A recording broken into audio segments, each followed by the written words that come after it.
What's up guys, Sal here. So while the Galaxy S22 Ultra is the next high profile handset everyone is looking forward to, there's one more handset that deserves your attention, and it's the Galaxy S21 FE. I mean, Samsung postponed the launch of the Galaxy S22 from January to February just to make some room for the S21 FE. Samsung is optimistic about this handset as the latest report mentions that they are aiming to sell at least 9 million units of this handset, and since it's launching just a month earlier than the S22 makes me believe that Samsung will price this handset very competitively to give people a reason to buy the S21 FE over a much better Galaxy S22. With that said, we have quite a lot of information about the handset, starting with the hands-on images. This Twitter user somehow got the S21 FE, and as you can see, the design is virtually identical to that of the Galaxy S21. Samsung has retained the same rear camera bump that stretches to the edge of the device, and from the front as well, you cannot really tell it apart from the S21.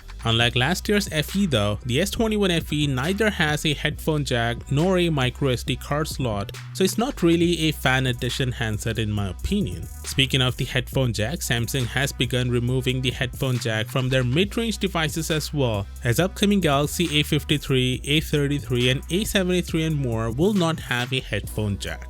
So not really surprising to see it go from the FE as well. Anyway, since you can actually buy parts from the S21 FE from a supplier in Europe, Concept Creator purchased the back panel of the S21 FE, again giving us a better idea of how it's gonna look in real life. And it confirms that the back panel is made from plastic, which shouldn't be a big surprise. Now, some might wonder, what are the exact differences between the S21 and S21 FE? Well, the FE has a bigger screen than the S21, a bigger battery than the S21, and even though the number of cameras is the same, the configuration is different. The S21 FE is definitely a better device than the S21, but like I've said, the success of this handset solely depends on how aggressively they price this handset. Otherwise, people should just get a much better S22. That said, Google was rumored to launch their first foldable smartphone alongside the Pixel 6, but that didn't happen. We got reports that the handset has been delayed to 2022. Now, Rossian confirms that Google has cancelled the launch of the Pixel Fold altogether.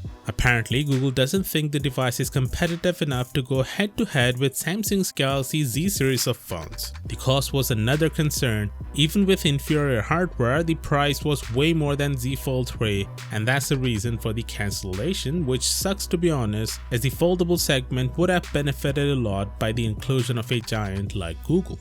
Anyway, let me know what you think down in the comments, and as always, I'll see you tomorrow. Peace out.